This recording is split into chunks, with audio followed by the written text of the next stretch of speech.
नमस्कार, मी प्रशांत सागवेकर. शिक्षणाच्या वाटा या कार्यक्रमात तुम्हा सगळ्यांचं आज पुन्हा एकदा मनापासून स्वागत. आज आपण चर्चा करणार आहोत आंतरराष्ट्रीय पातळीवर मेडिकलच्या संधी या विषयावर, आणि या विषयावर चर्चा करण्यासाठी आज आम्ही दोन पाहुण्यांना आमंत्रित केलंय.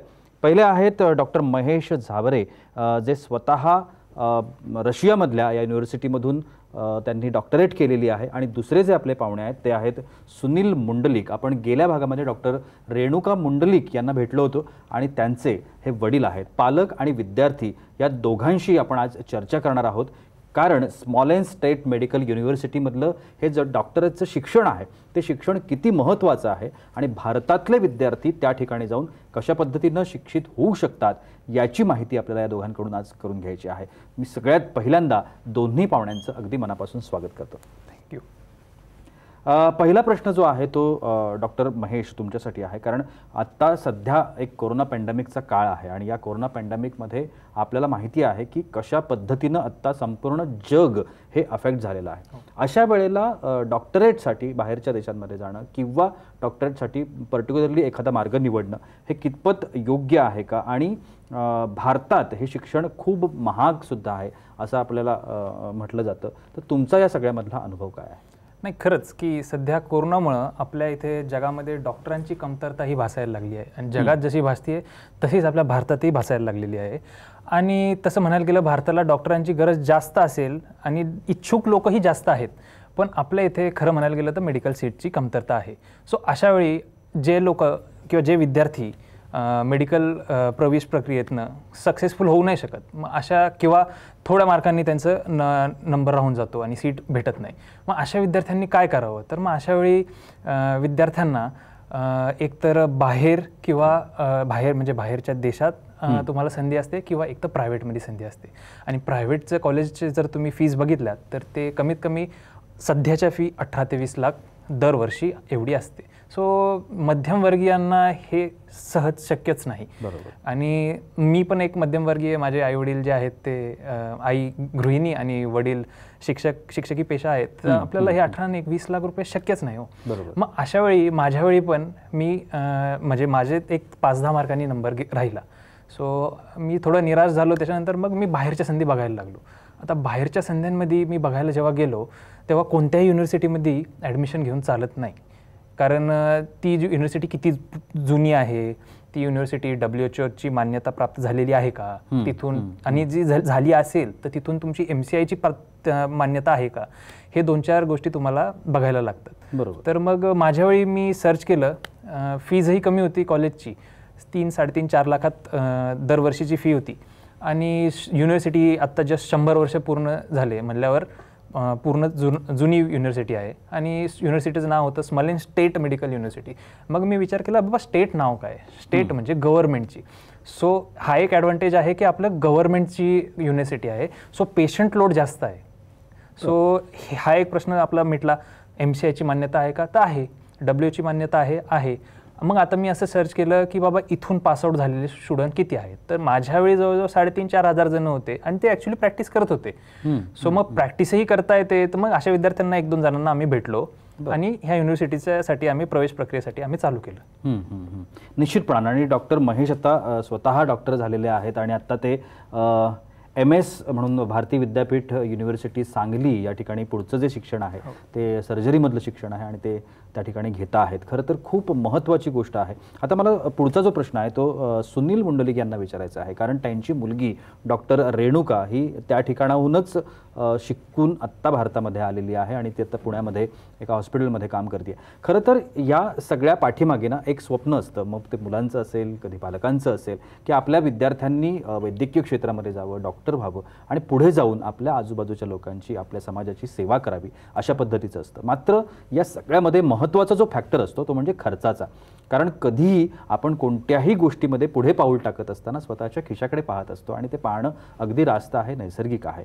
सुनील सर, तुम्ही काय सांगाल की कशा पद्धतीनं हे रशियातलं जे शिक्षण आहे ते भारतातल्या शिक्षणापेक्षा महाग आहे, स्वस्त आहे? तुमचा काय अनुभव होता? ऑब्व्हियसली प्रत्येक पालकाचं एक स्वप्न असतंच की बाबा त्यांनी डॉक्टर व्हावं, कारण डॉक्टर हे असं नोबल करिअर आहे की याचं कंपॅरिझन कोणाशीच होऊ शकत नाही.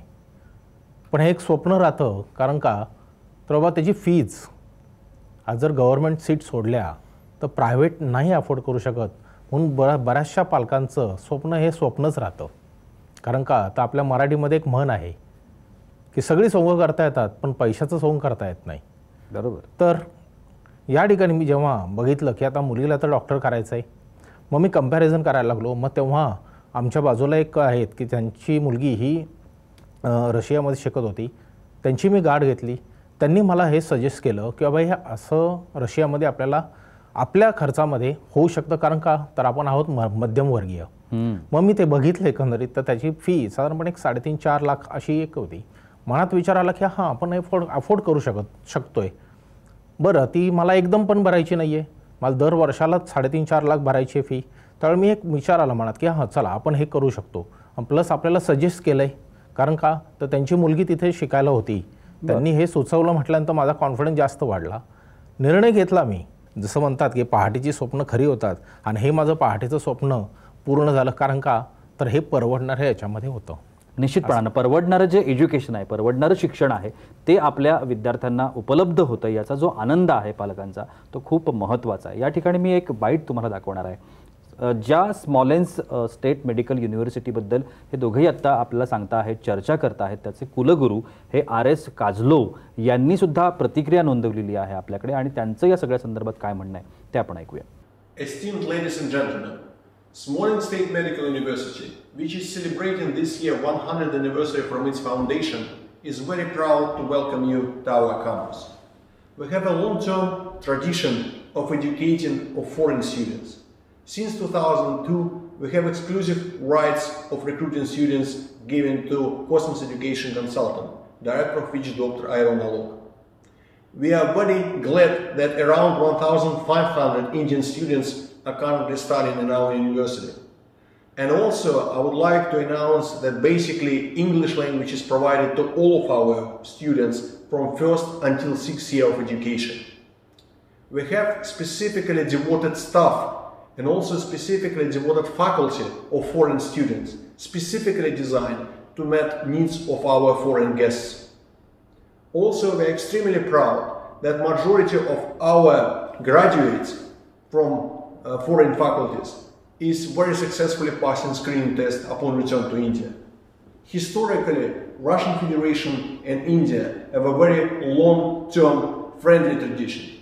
And again, we are delighted that Indian students are choosing our university. We trying to provide the best possible conditions for study. We have specifically devoted students hostel specifically designed for needs of Indian students.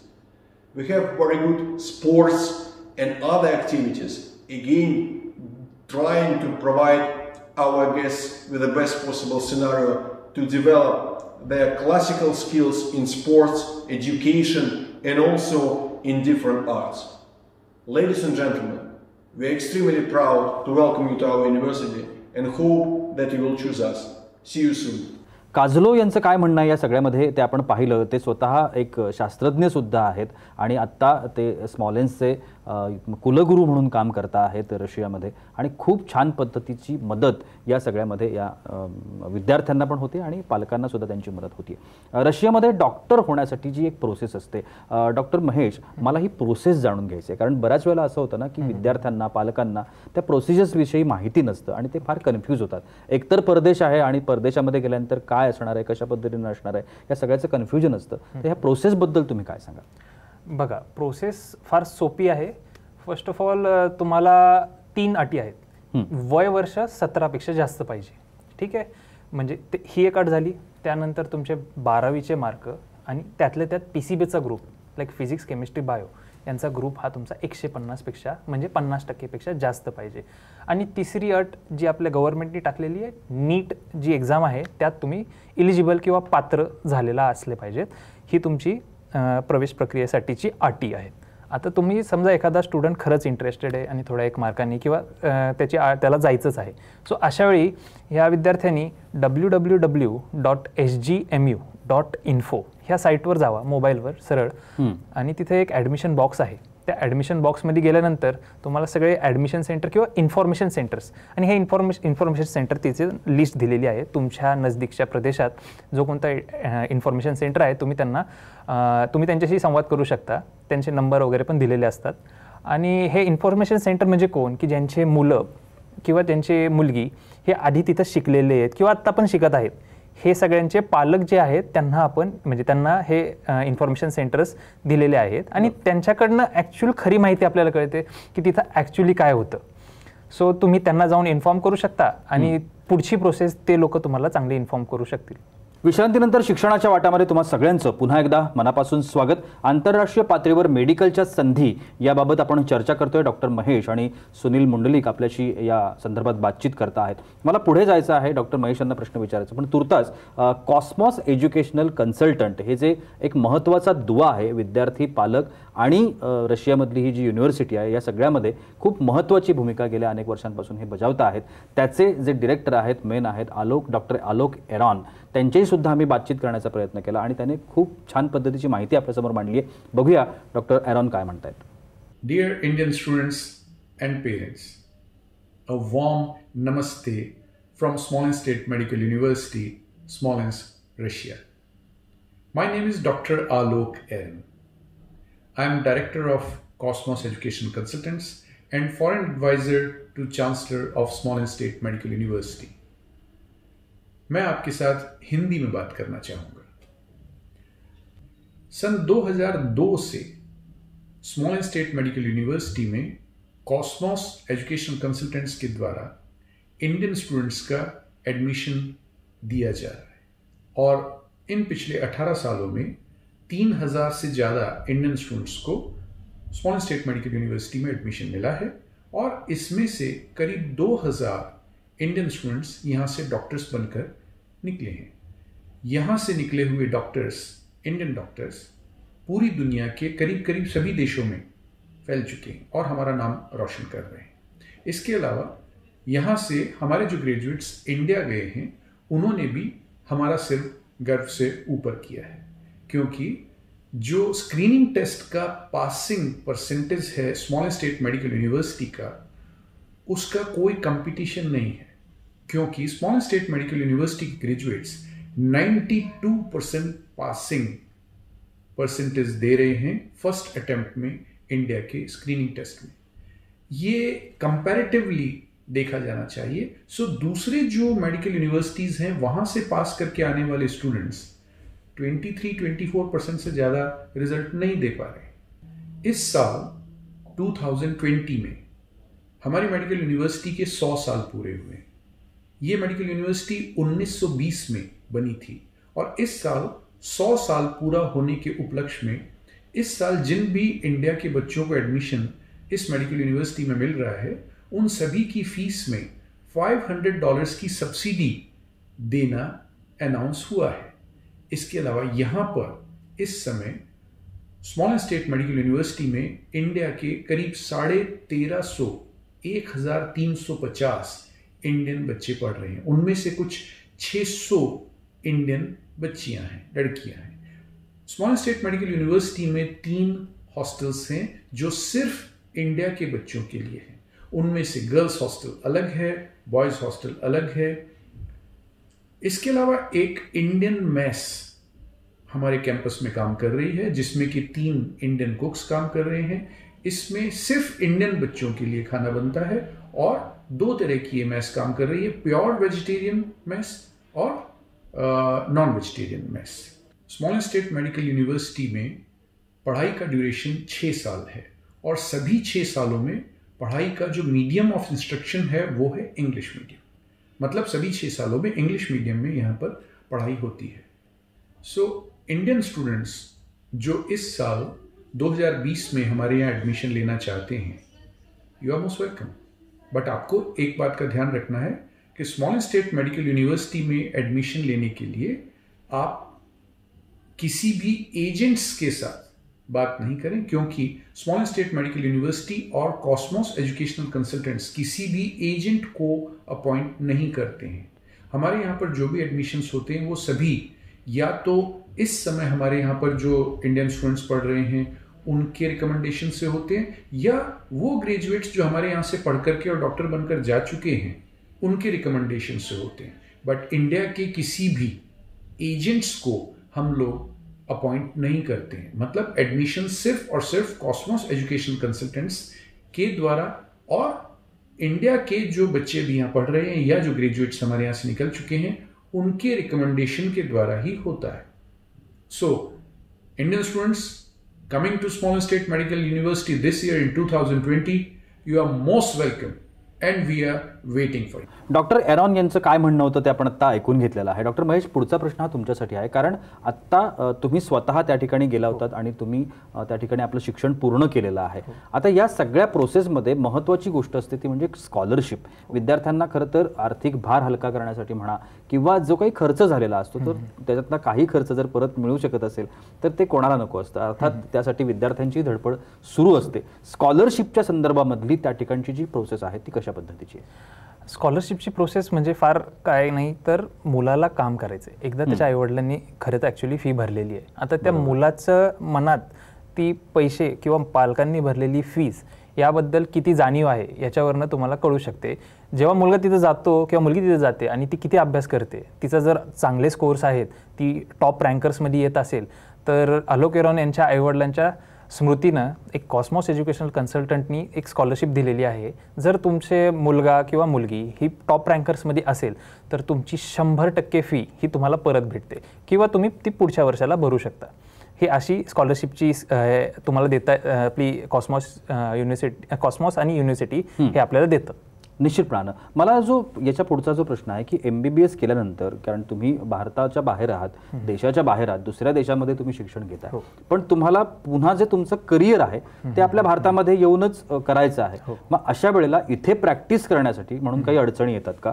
आणि दुसरी MD किंवा MS करताना वेगळ्या काही समस्या किंवा वेगळ्या काही अडचणी येऊ शकतात का? या संदर्भात काय सांगाल?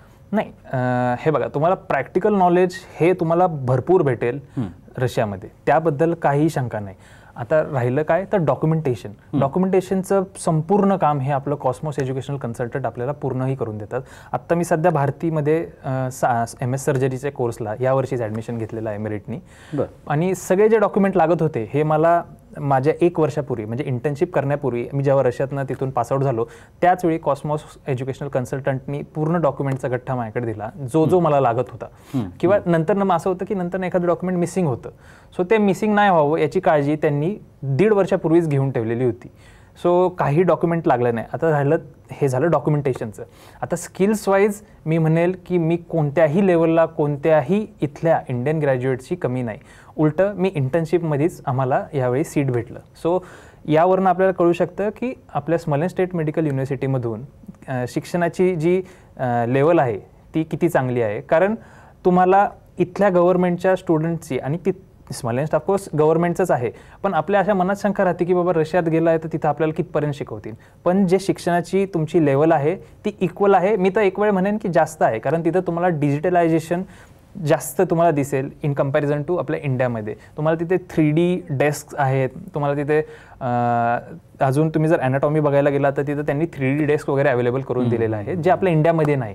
सो त्याप्रमाणे तर मग तुम्ही म्हणायला गेला तर मी रशियाला जास्त फेवर करेल MBBS साठी. निश्चितपणानं. सुनील सर, तुम्हाला पुढचा प्रश्न आहे, कारण आत्ता ज्या पद्धतीनं डॉक्टर महेश आपल्याला माहिती सांगतात किंवा डॉक्टर रेणुका तुमची मुलगी त्यांनी या ठिकाणी येऊन माहिती सांगितली होती, मात्र या सगळ्यामध्ये पालकांच्या मनामध्ये जी काही अनेक भीती असतात, कारण एकतर मुलाला परदेशात पाठवायचं आहे, तिथं शिक्षणासाठी पाठवायचं आहे आणि जवळजवळ आयुष्यातली 5-6 वर्ष ही मुलं बाहेर राहणार आहेत.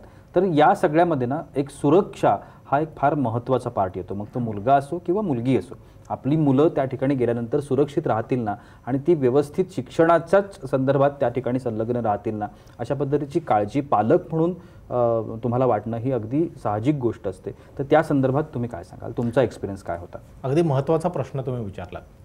हाच प्रश्न मला जेव्हा ते इन्फॉर्मेशन सेंटर जेव्हा त्यांच्याकडे गेलो होतो त्यांना मी हा विचारला होता. तेव्हा त्यांनी मला एक आश्वासन दिलं होतं की तुम्ही काळजी करू नका, तिथे आपले जे डॉक्टर आलोक एरॉन सर आहेत ते स्वतः त्याला आपल्या मुलाप्रमाणे जपतात. ॲडमिशन घेतली मी. जेव्हा दिल्लीला आम्ही डॉक्टर आलोक सरांना भेटलो होतो तेव्हा त्यांना मी पुन्हा हा प्रश्न विचारला.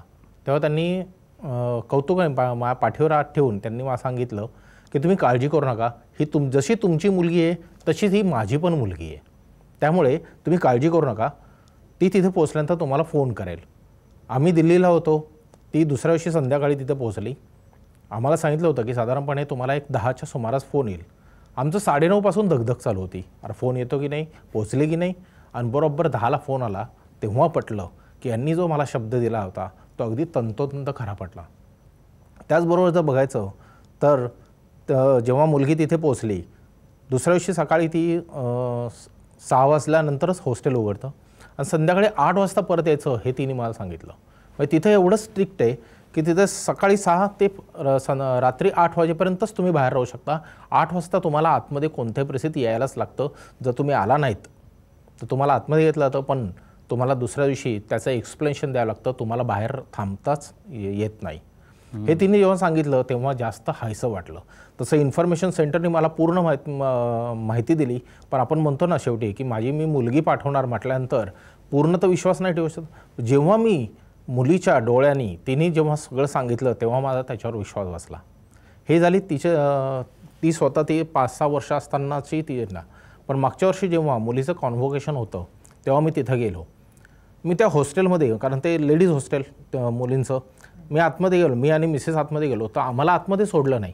ते म्हणे तुमचं आय कार्ड आहे का, तुम्ही या युनिव्हर्सिटीचे स्टुडंट आहात का. म्हटलं तुम्ही माझ्याकडे बघून तर बघताय ना की मी काय स्टुडंट नसणार, मी तर पालकच असणार. ते म्हणे नाही, कोणाचं तरी तुम्हाला रेकमेंडेशन लागेल. जेव्हा तिथला स्टारस्ता आला, तो रेकमेंडेशन घेऊन आला, तेव्हा आम्हाला आतमध्ये सोडलं. म्हणजे तिथे एवढी सिक्युरिटी पाळली जाते. बरं, मी त्या ठिकाणी या सगळ्या संदर्भामध्ये खरं तर आपण मागच्या एपिसोडमध्ये डॉक्टर रेणुका यांच्याकडून सुद्धा ही गोष्ट ऐकली होती की कशा पद्धतीची सुरक्षा त्या ठिकाणी आहे आणि मुलींसाठी एक सुरक्षित अशा पद्धतीचं ठिकाण, ज्या ठिकाणी जाऊन हे विद्यार्थी निश्चितपणानं आपलं जे काही भवितव्य आहे ते भवितव्य घडवू शकतात आणि आपली जी स्वप्न आहेत, मग आपली स्वप्न असतील, पालकांची स्वप्न असतील, ती निश्चितपणानं पूर्ण करू शकतात. खूप छान माहिती तुम्ही दोघांनी आजच्या कार्यक्रमामध्ये दिली. तुम्ही दोघंही आजच्या कार्यक्रमामध्ये आलात आणि एवढी छान माहिती आमच्याबरोबर शेअर केली, त्यासाठी तुमचे दोघांचे अगदी मनापासून आभार. धन्यवाद. आणि याबरोबरच वेळ होते इथेच थांबण्याची. कुठेही जाऊ नका, पाहत रहा साम टीव्ही.